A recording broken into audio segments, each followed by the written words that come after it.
dhati, madini ni maisha na utajiri. Serikali inaendelea na utekelezaji wa mkakati wake wa kuhakikisha Tanzania inakuwa kitovu cha uzalishaji wa bidhaa zinazotumika migodini na kupunguza uagizaji wa bidhaa hizo kutoka nje ya nchi.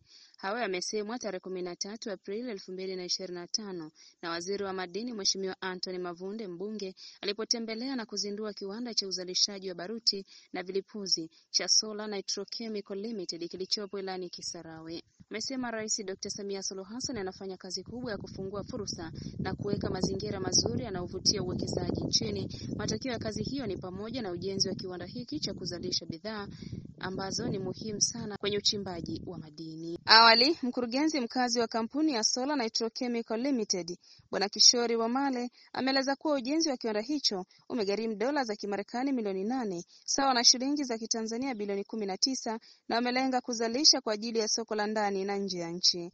Naye mkuu wa wilaya ya Kisarawe, Mheshimiwa Petro Magoti, ameeleza kuwa uwepo wa kiwanda hicho utachochea ukuaji wa kiuchumi wa Kisarawe na pia wametenga eneo kubwa kwa ajili ya viwanda na kwamba wapo tayari kupokea uwekezaji katika ujenzi wa viwanda vya kuzalisha bidhaa mbalimbali. Mohab TV, Kisarawe.